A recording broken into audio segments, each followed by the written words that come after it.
तो आज के सेशन में हम कवर करने वाले हैं इनकैप्सुलेशन इन सी शार्प। तो हमारे पास ऑलरेडी हमने कुछ बेसिक जो टॉपिक थे वो कवर कर लिए हैं सी शार्प के अंदर। तो आज जो हमारा टॉपिक है वो इनकैप्सुलेशन है। तो सी शार्प के अंदर या किसी भी ऑब्जेक्ट ओरिएंटेड के रूल्स को फॉलो करने वाली लैंग्वेज के अंदर आप इनकैप्सुलेशन के इस टॉपिक को कवर करते हैं, क्योंकि ऑब्जेक्ट ओरिएंटेड के अंदर जो फीचर है ऑब्जेक्ट ओरिएंटेड के वो हमारे कौन से थे? क्लास, ऑब्जेक्ट, इनहेरिटेंस, सही है। उसके बाद क्या था हमारे पास? पॉलीमॉर्फिज्म था, एब्स्ट्रैक्शन था। तो आज हमारा टॉपिक है इनकैप्सुलेशन। तो इनकैप्सुलेशन होती क्या है, इसको क्यों यूज करते हैं? तो यहां पे आपको इसके इमेज से ही पता चल रहा होगा कि एक्चुअल में क्या है हमारे पास, इज अ कैप्सूल है। और कैप्सूल ये किसको कंसीडर कर रहा है? एज अ क्लास को। क्लास समझ लो इज अ कैप्सूल का कवर नहीं होता, इस तरह से कवर है। और ये किसको कैप्सूल या इनकैप्सुलेट कर रहा है? एक्चुअल में जो क्लास के अंदर बनाए गए वेरिएबल्स, और वेरिएबल्स को ही डेटा कहा जाता है। वेरिएबल्स को क्या कहा जाता है? डेटा कहा जाता है। और बिहेवियर्स जो होते हैं वो एक्चुअल में हमारे मेथड होते हैं। तो ये क्या करता है? डेटा या वेरिएबल्स को इनकैप्सुलेट करता है मेथड्स के अंदर। अगर मैं इसकी पूरी समरी बताऊं तो ये सही है। उसके बाद इसको वन बाय वन एक एक पॉइंट कवर करते आगे बढ़ते। तो इसकी कुछ थ्योरेटिकल चीजें हैं, वो किस सेंस में यहां पे आते हैं। In object oriented programming language, encapsulation is one of the key language feature. तो हमारे पास ये क्या है? एक की लैंग्वेज फीचर है, सही है। यानी किसी भी, क्योंकि ऑब्जेक्ट ओरिएंटेड प्रोग्रामिंग एक्चुअल में कोई प्रोग्रामिंग लैंग्वेज नहीं है। जो ऑब्जेक्ट ओरिएंटेड लैंग्वेजेस कहलाती हैं वो एक्चुअल में ऑब्जेक्ट ओरिएंटेड के रूल्स को फॉलो करती हैं, सही है। जैसे अगर मैं जावा को ऑब्जेक्ट ओरिएंटेड प्रोग्रामिंग कहता हूं, सी शार्प को कहता हूं, पाइथन को कहता हूं, तो सिर्फ इसीलिए कहता हूं क्योंकि वो सारी लैंग्वेजेस ऑब्जेक्ट ओरिएंटेड के रूल्स को फॉलो करती हैं। और जो भी लैंग्वेज इस रूल्स को फॉलो करती है उसके अंदर इनकैप्सुलेशन का हमारा ये कॉन्सेप्ट जरूर होता है, सही है। तो किसी भी लैंग्वेज जो ऑब्जेक्ट ओरिएंटेड है उसके अंदर की फीचर होता है, right. Encapsulation is the procedure of इनकैप्सुलेटिंग data and functions into a single unit called class. तो पूरी की पूरी डेफिनेशन अगर आप देखोगे तो ये यहां पे कवर हो जाता है कि हमारे पास एक्चुअल में किसी भी मेथड्स और किसी भी वेरिएबल्स को जब हम इनकपल करते हैं, क्या करते हैं? इनकैप्सूल करते हैं। जैसे बहुत सारे मेडिसिन होती हैं, उससे क्या बनता है? कैप्सूल बनता है ना, कैप्सूल। इसी तरह से वेरिएबल्स और मेथड्स को क्या किया जाता है? टुगेदर करके एक एज अ कैप्सूल बनाया जाता है। और कैप्सूल जो एक्चुअल में बनाया जाता है वो क्लास बनाता है, सही है। तो class is going to wrap the data and methods, सही है, इस तरह से। उसके बाद यहां आते हैं, encapsulation in C sharp is a mechanism of wrapping data, variables and code acting on that data. इसका मकसद ये हुआ कि इनकैप्सुलेशन एक्चुअल में सी शार्प के अंदर एक मैकेनिज्म है जो क्या करता है? रेप करता है डेटा यानी वेरिएबल्स को। डेटा वेरिएबल्स को कहा जाता है किसके साथ? जब हम कोड करते हैं एक्टिंग ऑन दैट डेटा, यानी इसी वेरिएबल्स के ऊपर जब हम फंक्शंस करवाते हैं, ऑपरेशंस करवाते हैं, तो इसको एक्चुअल में हम यूज कर लेते हैं मेथड्स के अंदर। किस में यूज कर लेते हैं? मेथड्स के अंदर। फिर मेथड्स हो या प्रॉपर्टीज हो, इन दोनों के थ्रू हमारी इनकैप्सुलेशन को परफॉर्म किया जा सकता है। कौन से क्लियर? अगर सी शार्प में कोई भी पूछे कि इनकैप्सुलेशन कैसे होती है, तो आप बोलेंगे कि मेथड्स के थ्रू और प्रॉपर्टीज के थ्रू, सही है। और अगर हम मेथड बनाते हैं या प्रॉपर्टीज बनाते हैं तो हम क्या कर सकते हैं? टुगेदर हम इनकैप्सुलेट कर सकते हैं किसको? वेरिएबल्स को। किसके साथ? फंक्शंस के साथ। और हम एक सिंगल यूनिट ऑफ डेटा बनाते हैं। कौन से क्लियर? और ये सिंगल यूनिट ऑफ डेटा उसको कहा जाता है जब हम ऑब्जेक्ट कॉल करते हैं ना किसी भी क्लास का, क्योंकि क्लास को यूज करने के लिए ऑब्जेक्ट बनाना पड़ता है ना। तो इसी तरह से फिर आपका ये डेटा इनकैप्सुलेट हो जाता है। In encapsulation the variables of a class will be hidden from other classes. तो होता यह है कि वेरिएबल्स एक्चुअल में कैसे हिडन हो जाते हैं। आपको पता है इनहेरिटेंस होती है तो दूसरे क्लास में तो हमारे वेरिएबल्स एक्सेस होते हैं ना, लेकिन जब भी आप किसी वेरिएबल को प्राइवेट बना देते हैं सर, वो क्या दूसरे क्लास में एक्सेस होता है? नहीं होता। कुछ समझ में आ रहा है? अगर मैंने किसी भी वेरिएबल को प्राइवेट कीवर्ड के साथ या प्राइवेट कीवर्ड या कोई भी कीवर्ड नहीं दिया तो फिर भी वो प्राइवेट ही कंसीडर किया जाता है, क्योंकि हमने एक्सेस मॉडिफायर पढ़े थे बहुत अच्छे से ना। तो फिर वो क्या होता है कि वो चाइल्ड क्लासेस तो छोड़ो, कहीं पे भी एक्सेस नहीं होता। तो इस सेंस में अगर आप उन्हीं वेरिएबल्स के वैल्यूज को यूज करना चाहें तो आप क्या कर सकते हैं, या तो मेथड्स या तो प्रॉपर्टीज यूज करके उन वेरिएबल्स के अंदर वैल्यू सेट भी कर सकते हैं और उनसे वैल्यू गेट भी कर सकते हैं। कॉन्सेप्ट क्लियर हो गया? तो ये होता है एनकैप्सुलेशन का कॉन्सेप्ट। एक्चुअल में उसके बाद क्या होता है, और and can be accessed only through the methods, और वो वेरिएबल कभी भी एक्सेस नहीं होते दूसरे क्लासेस में। लेकिन हां, हम एक काम कर सकते हैं कि अगर वो वेरिएबल प्राइवेट है तो इट्स ओके, हम प्राइवेट वेरिएबल्स को मेथड्स जो बनाते हैं ना वो पब्लिक बनाते हैं। फॉर एग्जांपल ये कुछ इस तरह से है कि अगर कोई बंदा जिसका वीजा वगैरह नहीं है लेकिन उसका कोई रिलेटिव है जो यूएसए में रहता है, वो चाहता है मैं अपनी चीजें वहां भेजना चाहूं, सही है, या वो बंदा चाहता है कि उसका कोई सामान है जो वहां भेजना चाहता है। अब वो खुद तो नहीं जा सकता, लेकिन उस बंदे को दे सकता है जो यहां से वहां जा रहा है और जिसको एक्सेस भी है। फॉर एग्जाम्पल जिसके पास अमेरिका का वीजा भी है, ऐसे ही है ना। तो क्या करेगा, यानी मेरा वीजा नहीं है अमेरिका का, तो जिस बंदे का अमेरिका का वीजा है हम उसको वो चीज पकड़ा देंगे, वो लेके जा सकता है। कॉन्सेप्ट क्लियर हुआ? तो यानी आप एज अ प्राइवेट एक्सेस में हैं और वो बंदा एज अ पब्लिक एक्सेस है। तो यहां पे जो प्राइवेट एक्सेस बताई जाती है वो पता है किसकी होती है? वेरिएबल्स की। और पब्लिक एक्सेस किसकी बताई जाती है? मेथड्स की। तो प्राइवेट वेरिएबल्स को मेथड्स पब्लिक्स के थ्रू क्या किया जा सकता है? कहीं पे भी एक्सेस किया जा सकता है। कॉन्सेप्ट क्लियर हुआ? अब इसमें क्या हुआ, इसमें फायदा यह हुआ कि हम डायरेक्ट वेरिएबल्स को वैल्यू नहीं देंगे, मेथड्स को वैल्यू देंगे, मेथड्स वेरिएबल्स को वैल्यू देंगे। Concept clear? और जब हम वेरिएबल से वैल्यू लेना चाहेंगे ना, वो भी डायरेक्ट वेरिएबल से नहीं लेंगे, वो हम मेथड को वैल्यू देंगे और मेथड वैल्यू वेरिएबल को दे देंगे। कुछ समझ में आ रहा है? यानी बीच में एक सिक्योरिटी की लेयर आ गई। कुछ समझ में आ रहा है कि हम जैसे फॉर एग्जांपल यहां पे होते हैं ना, वो हम कहते हैं कि जो क्या कहते हैं हम, सप्लायर्स होते हैं मंशियात वगैरह के, वो डायरेक्ट चीजें थोड़ी देते हैं। वो कैसे देते हैं? थर्ड पार्टी के थ्रू देते हैं ताकि हमारा नाम हिडन रहे। ऐसे ही होता है ना। इसमें क्या होता है? डेटा हाइडिंग सिक्योरिटी होती है ना। इसी तरह से हम जब डेटाबेसेस के साथ काम करते हैं ना, तो आपकी इनकैप्सुलेशन का बहुत अच्छा यूज होता है। कैसे? वहां पे हम डायरेक्ट डेटाबेस की टेबल के अंदर डेटा इंसर्ट नहीं करवाते। पता है हम क्या करते हैं? इन्हीं सेटर और गेटर जो इनकैप्सुलेशन है ना, इन्हीं को वैल्यू देते हैं, फिर ये डेटाबेस में इंसर्ट करवाते हैं, और जब हमें डेटाबेस से डेटा लेना होता है तब भी यही हमारी इनकैप्सुलेशन होती है जो डेटाबेस से डेटा लेके हमें शो करवाते हैं। Concept clear? और इसके अंदर दो चीजें होती हैं, वैल्यू को सेट करना और वैल्यू को गेट करना।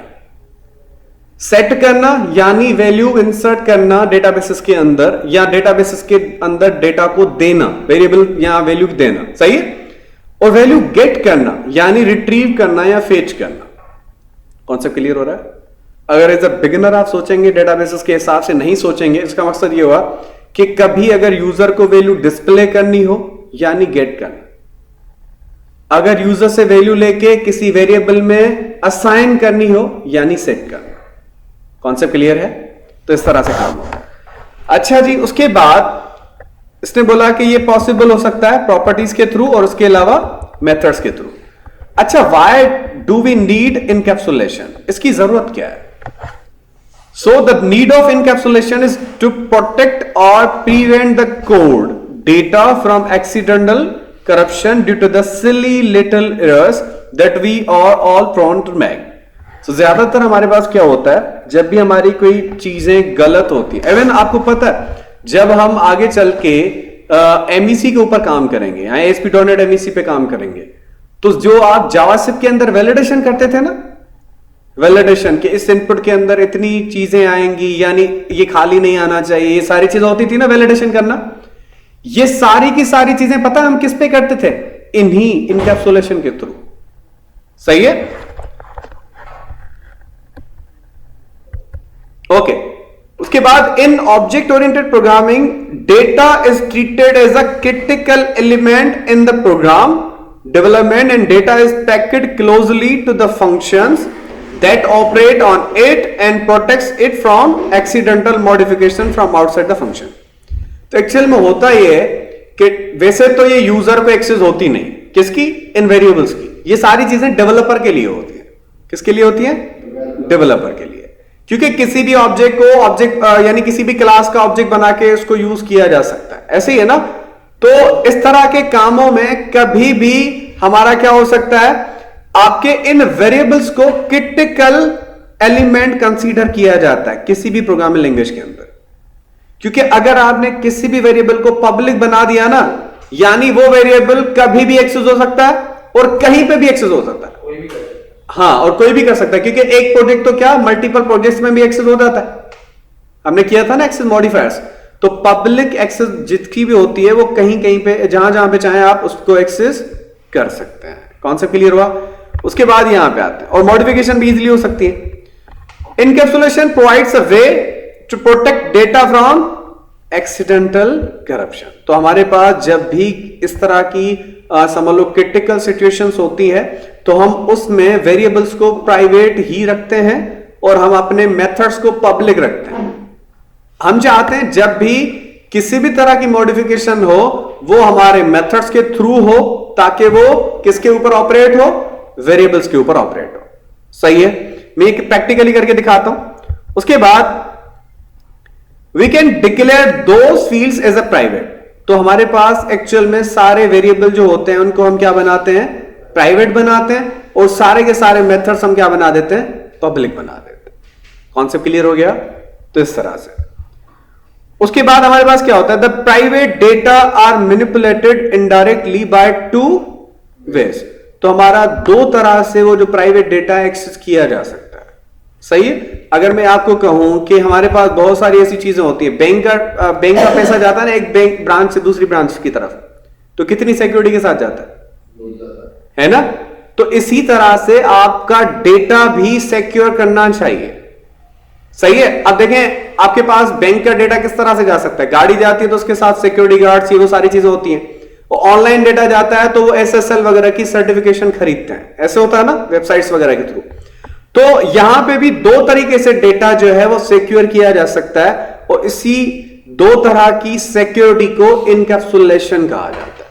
और इनकैप्सुलेशन किस तरह से होती है? या तो मेथड्स के थ्रू या तो प्रॉपर्टीज के थ्रू। कॉन्सेप्ट क्लियर है? चलो उसके बाद यहां पे आते हैं इनकैप्सुलेशन यूजिंग एक्सेसर एंड म्यूटेटर। अच्छा, ये एक्चुअल में हमारे पास म्यूटेटर्स क्या कहता है? ये होता है एक्सेसर्स, या आप समझ लो इसको कह सकते हैं गेटर, और या आप समझ लो इसको कहते हैं गेट एक्सेसर, और इसको कहते हैं सेट एक्सेसर। सही है? इस तरह से भी कह सकते हैं। शायद आपको वर्ड थोड़ा कॉम्प्लेक्स लगे। कॉन्सेप्ट क्लियर है? तो वैल्यू को गेट करना गेट एक्सेसर, वैल्यू को सेट करना सेट एक्सेसर। कॉन्सेप्ट क्लियर हुआ? उसके बाद यहां पे आते हैं, let us see an example of department class to manipulate the data in class string department name, we define an accessor get method whatever जो भी है। चले मैं इसको प्रैक्टिकली परफॉर्म करवाता हूं। तो इस क्लास को वहां पे भी हम बना सकते हैं इस तरह से। चलें इसको कॉपी कर लेते हैं और फाइल में जाते हैं, न्यू प्रोजेक्ट करते हैं।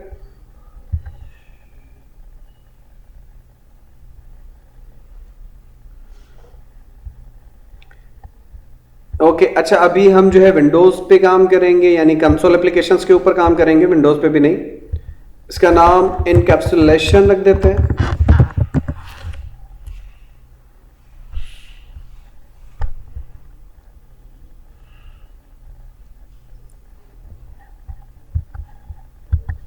ओके, अच्छा तो हमारे पास ये बेसिक जो हमारे पास नेम स्पेसेस आ जाते हैं, और उसके अलावा हमारे पास एक डिफॉल्ट क्लास जो हमारे पास प्रोग्राम होता है वो आ चुका है।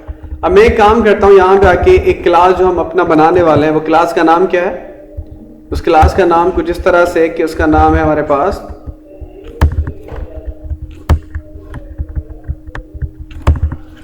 ठीक है। अब ये जो एक्स्ट्रा डिजिट्स हैं इनको रिमूव कर देते हैं।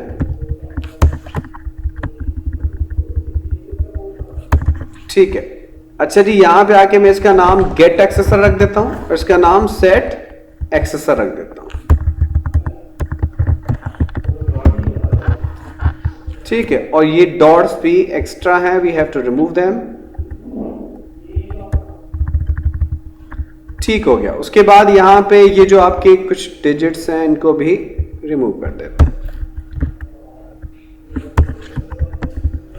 ठीक हो गया। अच्छा, ये हम कोड खुद भी कर सकते थे लेकिन हमारे लिए इजी है कोड, तो बस समझा देता हूं। तो हमारे पास एक क्लास है डिपार्टमेंट, उस क्लास के अंदर एक क्या है हमारा वेरिएबल है जिसका नाम क्या है public string, sorry private string department name. अब अगर मैं इसको प्राइवेट नहीं बनाता, क्या बना देता हूं? पब्लिक बना देता हूं। तो अगर मैं इसको पब्लिक बनाऊंगा और इसके अंदर अगर कोई वैल्यू है, फॉर एग्जांपल मैं इसके अंदर नाम सेट कर देता हूं ITC, और मैं अगर इसी क्लास का नाम डिपार्टमेंट है ना, अगर मैं इस क्लास डिपार्टमेंट का यहां पे आके ऑब्जेक्ट बनाता हूं, ठीक हो गया, D is equal to new department, और इस तरह से अगर मैं D डॉट लगाता हूं तो मेरे पास देखें यहां पे डिपार्टमेंट नेम ऑटोमेटिक एक्सेस हो रहा है,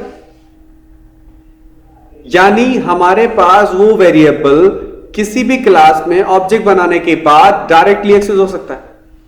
और अब इसके अंदर जो वैल्यू है मैं वो भी एक्सेस कर सकता हूं। ठीक है, अगर मैं कंसोल डॉट राइट लाइन के अंदर यहां पे आके इसको एक्सेस करना चाहूं तो मैं कर सकता हूं, इजीली कर सकता हूं, ऐसा ही है। तो इसके अंदर जो मैंने वैल्यू दी है उसको मैं अभी क्या कर रहा हूं? गेट कर रहा हूं। क्या कर रहा हूं? गेट कर रहा हूं। और मैं यहां पे आके कंसोल डॉट रीड लाइन, ताकि स्क्रीन हमारी होल्ड हो जाए, और इसको एग्जीक्यूट कर लेते हैं। तो अभी तो आप इनको जो है भूल जाएं कि अभी तक हमने कोई गेट एक्सेसर या सेट एक्सेसर नहीं दिया। हमने सिर्फ क्या किया, एक क्लास बनाया, उसके अंदर एक सिंपल वेरिएबल बनाया, उस वेरिएबल की एक्सेस क्या रखी है हमने? पब्लिक रखी है। तो पब्लिक एक्सेस वाला वो वेरिएबल अगर किसी भी क्लास में इस क्लास का ऑब्जेक्ट बना के कॉल किया जाएगा तो ऑटोमेटिक डिपार्टमेंट का नाम क्या हो सकता है? गेट भी हो सकता है और सेट भी हो सकता है। चलिए मैं इसको एग्जीक्यूट करके दिखा देता हूं।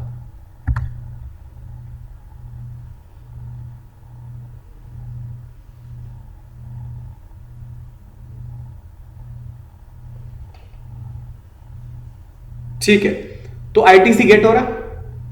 अब हो क्या रहा है, एक्चुअल में हमारे किसी क्लास का कोई वेरिएबल डायरेक्ट एक्सेस हो रहा है, यानी हम अब क्या कर रहे हैं, वैल्यू को गेट कर रहे हैं, है ना। तो वैल्यू गेट कर रहे हैं तो डायरेक्ट हो रहा है। और अगर आप वैल्यू को सेट करना चाहते हैं तो आपको यहां पे कंसोल डॉट राइट लाइन के अंदर नहीं लिखना पड़ेगा, इसकी वैल्यू आप चाहें तो यहां पे इस तरह से मॉडिफाई कर सकते हैं। अगर मैं इसकी वैल्यू ऑलरेडी क्या था, ITC था ना, अब इसके अंदर मैं लिखना चाहता हूं BCS, तो डायरेक्ट लिख सकते हैं।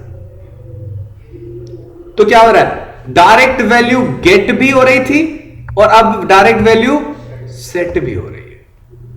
कॉन्सेप्ट समझ में आ रहा है कुछ? तो अगर आपके किसी वेरिएबल की एक्सेस पब्लिक है तो उससे वैल्यू लेना भी कोई मसला नहीं, उसको वैल्यू देना भी कोई मसला नहीं। तो इससे कोई हमारी सिक्योरिटी मेंटेन नहीं होती, सही है। तो इसके लिए हमें क्या करना पड़ेगा, we must have to create और वेरिएबल्स एज अ प्राइवेट। क्या करना पड़ेगा, हमारे वेरिएबल्स को प्राइवेट बनाना पड़ेगा और हमारे मेथड्स को क्या बनाना पड़ेगा, पब्लिक। कॉन्सेप्ट क्लियर है? तो पब्लिक मेथड्स जब आप बनाएंगे तो वो कैसे कॉल करेंगे, कुछ इस तरह से था। ठीक है, तो हम क्या कर रहे थे, यहां पे आके एक्चुअल में अब इसको एक्सेस करने की कोशिश करेंगे। तो यहां पे हमारे पास अब हमने क्या करना है, इसको बना देना है प्राइवेट। तो प्राइवेट जैसे ही मैं बनाता हूं तो ये देखें, अब मैं क्या कर रहा हूं, यहां पे मैं उसी स्ट्रिंग के वेरिएबल डिपार्टमेंट नेम को क्या कर रहा हूं, यहां पे रिटर्न कर रहा हूं। कुछ समझ में आ रहा है? क्योंकि हमारे पास पब्लिक स्ट्रिंग, अभी क्या मेथड रिटर्न करेगा? स्ट्रिंग रिटर्न करेगा, है ना? तो इस मेथड का नाम क्या है? Get department name. और इससे मैंने क्या रिटर्न करवाया? वही वेरिएबल का नाम जो हमने ऊपर बनाया हुआ है। अब देखिए ये वाला वेरिएबल प्राइवेट है, अगर मैं अभी ऑब्जेक्ट बना के इसको कॉल करने की कोशिश करूं, ये कॉल नहीं होगा। जैसे दिख रहा है आपको कि ये प्रोटेक्शन लेवल की वजह से कॉल नहीं हो रहा, और यही प्रोटेक्शन लेवल हमारी इनकैप्सुलेशन होती है, जिसको हम डेटा हाइडिंग कहते हैं। कॉन्सेप्ट क्लियर हो रहा है? इसी तरह से अब अगर हमें इसको एक्सेस भी करना है, जबकि ये क्या है हमारे पास प्राइवेट एक्सेस के साथ है, तो हम क्या कर लेते हैं, इसको एक्चुअल में हम किसी मेथड को दे देते हैं, क्योंकि मेथड हमारा क्या है, देखें पब्लिक है, तो मैं इससे डायरेक्ट वैल्यू गेट कर सकता हूं। सही है? और अभी अगर मुझे इसी के अंदर ये जो डिपार्टमेंट नेम वेरिएबल है, इसके अंदर वैल्यू देनी भी है, तो मैं क्या कर दूंगा, इससे सेट भी करवा सकता हूं। अब वो सेट कैसे होती है, लेकिन अभी तो हम गेट करते हैं। ठीक है? तो मैं यहां पे आके एक्चुअल में ऑब्जेक्ट के साथ किसका नाम लिखूंगा, जो हमारे पास क्या है, मेथड है। अब देखिए एक तीसरा बंदा आ गया बीच में। पहले हम वेरिएबल को डायरेक्ट वैल्यू दे रहे थे और वेरिएबल से डायरेक्ट वैल्यू ले रहे थे। अब क्या हो रहा है, अब हमारे पास एक तीसरा बंदा जिसको हम मेथड कहते हैं, वो क्या है, वही वैल्यू किसको पास कर देगा, मेथड को वैल्यू पास भी करेगा, और सॉरी वेरिएबल को वैल्यू पास भी करेगा, और वेरिएबल से वैल्यू आपको देके पास भी कर देगा। कुछ समझ में आ रहा है? सही है? तो गेट एक्सेस या सेट एक्सेस आपकी इसीलिए डिफाइन होती है ताकि आपके डेटा की प्रोटेक्शन लेवल मेंटेन। ओके, तो हमारे पास क्या हुआ कि अब हमारा वेरिएबल प्राइवेट है, सही, लेकिन हमारा मेथड पब्लिक है। तो अब इस वेरिएबल को जो भी वैल्यू हमने दी है, इस वैल्यू को हम डायरेक्ट बाहर कॉल नहीं कर सकते, लेकिन ये वैल्यू हम किसके थ्रू भेज रहे हैं, इस बंदे के थ्रू भेज रहे हैं, जिसका नाम क्या है, गेट डिपार्टमेंट नेम। तो ये हमारे पास एज अ मेथड है, और ये हमारे पास क्या है, एज अ डेटा है या वेरिएबल है। इन दोनों को हमने क्या कर लिया, इनकैप्सुलेट कर लिया। कुछ समझ में आया?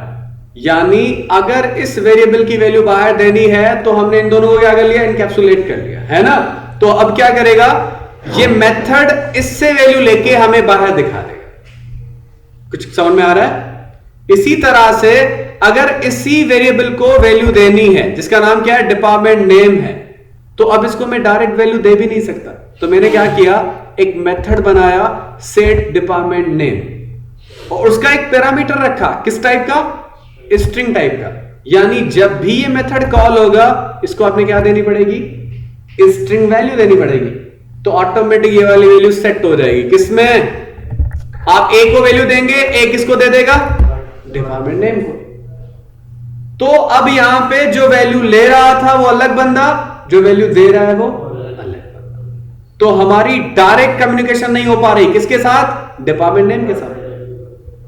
यही आपकी डेटा हाइडिंग है, और आपके पास डेटा प्रोटेक्शन है। कॉन्सेप्ट क्लियर है?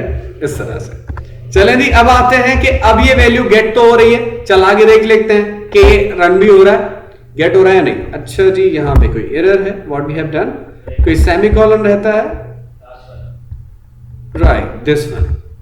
इसको एग्जीक्यूट करते हैं। अब देखें आईटीसी गेट हो रहा है। तो अब हमारे पास वैल्यू गेट भी हो रही है, लेकिन अब हो रही है गेट डिपार्टमेंट नेम का एक मेथड है जो आपको वैल्यू लेके दे रहा है। इसी तरह से अगर आप चाहते हैं कि वैल्यू हमें सेट भी करनी है, तो यहां पे आके सेट कर लेंगे। लेकिन सेट करने के लिए आपको किस में नहीं लिखना, कंसोल डॉट राइट लाइन में नहीं लिखना, क्योंकि कंसोल डॉट राइट लाइन क्या करता है, वैल्यू आउटपुट में दिखाता है। दिखाना यानी डिस्प्ले करना ना, डिस्प्ले करना यानी गेट करना। तो अब हम क्या कर रहे हैं, सेट कर रहे हैं। तो then we must have to provide it without console dot write line. अच्छा, अब सेट डिपार्टमेंट जो है हमारा एक मेथड है ना, इसको जो है अब आपको वैल्यू देनी पड़ेगी, क्योंकि इसका एक वेरिएबल है जिसका नाम स्ट्रिंग ए है ना। अब स्ट्रिंग उसका रिटर्न टाइप है और उसका नाम क्या है, ए है। तो ए को वैल्यू मैं यहां से दूंगा। अब डिपार्टमेंट का नाम अगर फॉर एग्जांपल मैं यहां से देता हूं सॉफ्टवेयर इंजीनियरिंग, सही हो गया। तो ये क्या करेगा, ये वैल्यू डिपार्टमेंट सेट डिपार्टमेंट नाम के एक फंक्शन को दे रहे हैं हम, और उसका पैरामीटर क्या है? ए है ना। और ए को ये वैल्यू हम दे रहे हैं, क्या दी है हमने? Software engineering. ए किसको दे रहा है? डिपार्टमेंट नेम को। तो अब देखें डायरेक्ट वैल्यू किसको नहीं दे रहे हम डायरेक्ट वैल्यू नहीं दे रहे, किसको? डिपार्टमेंट नेम को। अब it is responsible to get value from user and provide to the department name. कौन से क्लियर हुआ? तो इस तरह से हमारा क्या हो रहा है, हम वैल्यू गेट कर रहे हैं तब भी हमारे पास मेथड, हम वैल्यू सेट कर रहे हैं तब भी हमारे पास मेथड। लेकिन एक काम नहीं कर सकते कि हम ये जो पार्सल बार बार पार्सल लेने के लिए भी बंदा अलग से, पार्सल देने के लिए भी अलग से बंदा, हम ये दोनों काम एक से क्यों नहीं ले रहे? तो अगर ये दोनों काम, यानी आप चाहते हो गेट भी वैल्यू करनी हो तो एक से ही करवा लें, सेट भी करनी हो तो एक से ही करवा लें, तो उसके लिए आपको क्या करना पड़ेगा? प्रॉपर्टीज का एक फीचर होता है C# के अंदर जो आपका हेल्प करता है। सही है। प्रॉपर्टीज क्या करती है? ये जो आप दो मेथड बनाते हैं, इनकी कोडिंग को कम करने के लिए प्रॉपर्टीज यूज की जाती है। कौन सा क्लियर हुआ? अब वो प्रॉपर्टीज कैसे काम करती हैं? तो अब जो हम इनकैप्सुलेशन करने वाले हैं वो हम किसके थ्रू करेंगे? प्रॉपर्टीज के थ्रू। क्योंकि मैंने कहा था दो तरीके से इनकैप्सुलेशन हो सकती है, एक थी कौन सी? मेथड्स के थ्रू, और दूसरी कौन सी है? प्रॉपर्टीज के थ्रू। कॉन्सेप्ट क्लियर हुआ? जैसे हमारे पास एब्स्ट्रैक्शन होती थी, एब्स्ट्रैक्शन दो तरीकों से होती है ना, एक एब्स्ट्रैक्ट क्लासेस, दूसरे इंटरफेसेस। कॉन्सेप्ट क्लियर है? तो इसी तरह से चले नहीं यहां आता। अब इनकैप्सुलेशन यूजिंग प्रॉपर्टीज, सही है। Properties are a new language feature introduced in C#. Only a few languages support this property.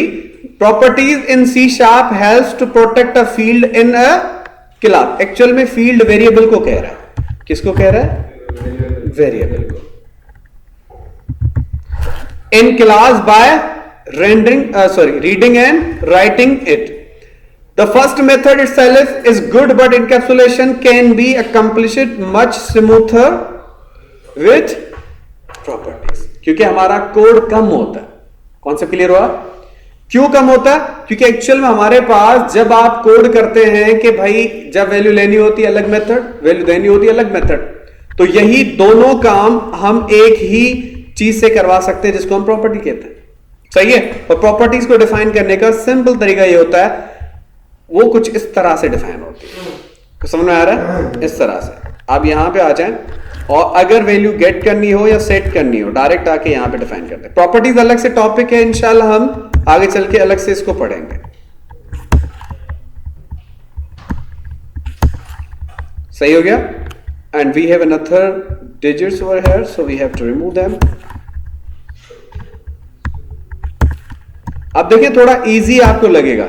अब मैं थोड़ा समझा देता हूं प्रॉपर्टीज कैसे काम करती है। वैसे ही अलग से एक टॉपिक है और शायद ये अपलोड किया हुआ है, तो आप वहां से देख सकते हो। ठीक है भाई, चलें जी, ये हो गया। Public string department name. अच्छा, यहां पे मैंने स्ट्रिंग क्यों दिया है? क्योंकि मेरे पास जो वेरिएबल है वो स्ट्रिंग टाइप का है ना। और एक चीज याद रहे, एक वेरिएबल के लिए एक प्रॉपर्टी बनाई जाती है। यानी एक वेरिएबल आपने डिफाइन किया ना, उस वेरिएबल को वैल्यू देना या उससे वैल्यू लेना, उसके लिए आपको एक प्रॉपर्टी जरूर बनानी। कॉन्सेप्ट क्लियर हुआ? इस तरह से। उसके बाद आपका ये वेरिएबल का नाम, इस जैसे मेथड का नाम होता था ना, अब ये प्रॉपर्टी का नाम है। और C# के अंदर विजुअल स्टूडियो आपको हिंट देता है कि जो प्रॉपर्टी होती है उसके ऊपर पाना दिखता है। दिख रहा है आपको? जी सर। ये प्रॉपर्टी एक्चुअल में पाने की तरह दिखती है, इस तरह से। सही है। और ऑलरेडी बहुत सारी प्रॉपर्टीज बनी हुई हैं जो आप यूज करेंगे ना, तो उनके ऊपर हावर करेंगे तो पाना दिखेगा। सही है, इस तरह से। अब देखिए, जो हम अलग अलग से दो मेथड बनाते थे, वो एक ही प्रॉपर्टी काम कर रही है, वैल्यू गेट करने के लिए भी और वैल्यू सेट करने के लिए। कॉन्सेप्ट क्लियर हुआ? अब इसको क्या करना है? कॉल करके आप उसकी वैल्यू को यूज कर सकते हैं। कॉन्सेप्ट क्लियर हुआ? इस तरह से। तो हमारे पास प्रॉपर्टीज एक अलग से टॉपिक भी है, उसको भी कवर करेंगे। लेकिन इनकैप्सुलेशन जो हमारा दूसरा तरीका है वो प्रॉपर्टीज का है, जिसके थ्रू हम उसको परफॉर्म कर सकते हैं। जो डिपार्टमेंट नेम की वैल्यू हम गेट कर रहे थे, तो उसके लिए एक मेथड बना देते ना इस तरह से। अब वो यहां पे एक ही प्रॉपर्टी यानी डिपार्टमेंट नाम से एक प्रॉपर्टी है जिससे हम क्या कर रहे हैं एक्चुअल में वैल्यू गेट भी कर रहे हैं और वैल्यू सेट भी कर रहे हैं। अब हमें दो मेथड्स बनाने की जरूरत नहीं है। कॉन्सेप्ट क्लियर हुआ? तो हमारा कोड कम हो रहा है ना, सही है। और यहां पे एक चीज और है कि आपको यह लग रहा होगा कि वैल्यू एक्चुअल में क्या है। तो एक दूसरी चीज आपने देखा, प्रॉपर्टीज की पैरेंथेसिस नहीं है। ये जो पैरेंथेसिस देंगे इसका सिंटैक्स अलाउ नहीं है। तो आप बोलेंगे कि इसमें पैरामीटर तो पास होता नहीं, वैल्यू कैसे देंगे भाई? जैसे हमारे पास जब वैल्यू सेट कर रहे थे तो एक पैरामीटर था ना, स्ट्रिंग ए, ऐसे ही था। और इसको मैं कॉल करके एक ही वैल्यू देता था और एक ही वैल्यू कौन सेट डिपार्टमेंट नेम पास कर देता था डिपार्टमेंट नेम को, ऐसे ही था ना, राइट। अब हमारे पास क्या होगा, तो हमारे पास वैल्यू बाय डिफॉल्ट प्रॉपर्टीज के हिसाब से बना हुआ एक वेरिएबल है, सही है। एक वेरिएबल ही है ये वैल्यू, लेकिन ये बिल्ट इन वेरिएबल है। कौन सा? बिल्ट इन, जो सी शार्प ने बना के दिया। यानी आप जो भी प्रॉपर्टी को वैल्यू देंगे ऑटोमेटिक वो किसको दे देगा? वैल्यू को दे देगा, सही है। और यहां पे वैल्यू डायरेक्ट पास नहीं होती, आप इसको वैल्यू को गेट करना चाहते हैं, मैं बताता हूं कैसे गेट होती है, कैसे सेट होती है। तो मैं यहां पे आता हूं, अब मैं इनको कमिट करता हूं, ये जो हमारे पास है वैल्यू गेट करना और वैल्यू सेट करना, इनको कमिट कर देते हैं, सही। अब मैं वैल्यू को गेट करने की कोशिश करता हूं, सही है। और आपके इस प्रॉपर्टी का नाम जो है वो क्या है? डिपार्टमेंट नेम है। तो थोड़ा सा डिफरेंट करने के लिए मैं इसका नाम चलें इसको अंडरस्कोर दे देता हूं। क्या दे देता हूं? अंडरस्कोर। तो मैं यहां पे आके इसको देता हूं, चलें जी, underscore D dot underscore department name, sure है। अब इस तरह से यहां पे आके आप क्या कर देंगे, इसकी वैल्यू गेट करनी है तो आप यहां से आके इसकी वैल्यू गेट कर सकते हैं। चलें अब इसको एग्जीक्यूट करते हैं, देखें आईटीसी गेट हो रही है। कॉन्सेप्ट क्लियर हुआ? तो इस तरह से हम क्या कर सकते हैं, इसकी वैल्यू को गेट कर सकते हैं और इसी तरह से आप इसकी वैल्यू को क्या कर सकते हैं, सेट भी कर सकते हैं। Concept clear? ठीक। अब देखते हैं कि हम इसको वैल्यू सेट कैसे करवाते हैं। तो डी एक्चुअल में ऑब्जेक्ट है, डिपार्टमेंट नेम ये आ गई और इसको आप वैल्यू देना चाहते हैं तो यहां पे आके बस वैल्यू देते हैं, ठीक है। और वैल्यू मैं दे देता हूं, फॉर एग्जांपल हमारे पास क्या था, मैं दे देता हूं MBPS, ये डिपार्टमेंट का नाम है। अब एक्चुअल में ये करेगा क्या, आपने किस प्रॉपर्टी को वैल्यू दी है, आपने इस डिपार्टमेंट नाम के इस वेरिएबल को, सॉरी इस प्रॉपर्टी को वैल्यू दे दी है ना। तो ये वैल्यू पता कैसे सेट हो जाती है, इस जो बिल्ट इन वेरिएबल है ना इसको ऑटोमेटिक असाइन हो जाती है और ये किसको पास कर देता है, जिसको वैल्यू सेट करनी होती है। कॉन्सेप्ट क्लियर हुआ? और यहां पे थोड़ा समझ में भी आ रहा है कि ये गेट हो रहा है और ये सेट हो रहा है। कुछ क्लियर हुआ? सेट और गेट एक्चुअल में कीवर्ड्स हैं यहां पे, सही है। इस तरह से हम क्या कर सकते हैं, वैल्यू को गेट भी कर सकते हैं और वैल्यू को सेट भी कर सकते हैं बाय यूजिंग प्रॉपर्टीज। अब कुछ और चीजें देखते हैं इनकैप्सुलेशन की। इसका कॉन्क्लूजन क्या हुआ भाई? सिंपल, अभी तक जो भी हमने पढ़ा है वही होगा कि encapsulation is the first footstep towards the object oriented programming. This article gives you a little bit information about the encapsulation. सही है। तो थोड़ी बहुत इंफॉर्मेशन आपको मिल गई होगी कि एक्चुअल में होता क्या है एक्सेसर या आपके पास सेट एक्सेसर या गेट एक्सेसर। इसके एडवांटेजेस क्या है?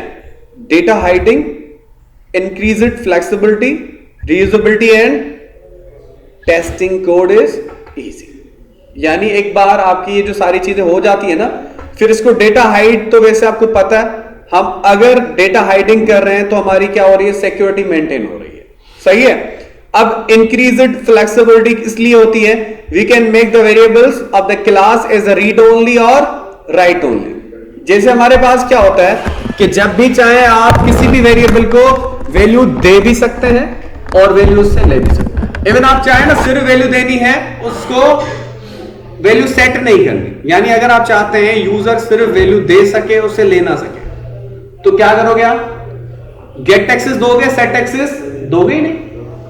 ये कुछ इस तरह से देखें, कहने का मकसद ये हुआ कि अगर आप चाहते हैं ना कि इसको वैल्यू सिर्फ गेट करनी है। क्या करनी है? यानी इस वेरिएबल की वैल्यू सिर्फ देखनी है, इसको वैल्यू हम दे नहीं सकते। तो क्या दो? सिर्फ गेट एक्सेस दो, सेट एक्सेस देने की जरूरत नहीं। सही है। और इसी तरह से आपका जो मेथड्स का तरीका था उसमें भी ये कर सकते थे। अगर आपको फॉर एग्जांपल क्या कर सकते हैं कि वैल्यू आप सिर्फ क्या कर सकते हैं, गेट करना चाहते हैं या सेट करना चाहते हैं, तो उनमें से एक भी चेक कर सकते हैं। अच्छा, अब आपको ये शायद समझ में नहीं आ रहा होगा कि रीड ओनली और राइट ओनली क्या है। तो भाई रीड ओनली यानी गेट करना, सही है। रीड ओनली यानी रीड करना, गेट करना ना। राइट ओनली यानी सेट करना। कॉन्सेप्ट क्लियर हुआ?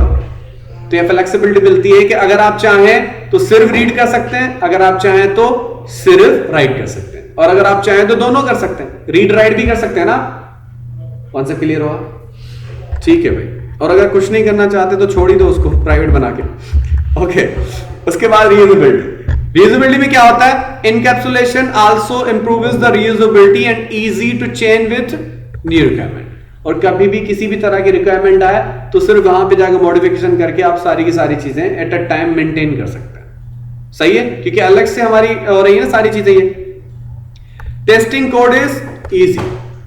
तो इनकैप्सुलेशन की वजह से हमारी टेस्टिंग की जो कोडिंग है वो भी, यानी टेस्टिंग जो करते हैं कोडिंग की, वो भी इजी हो जाती है। सही है।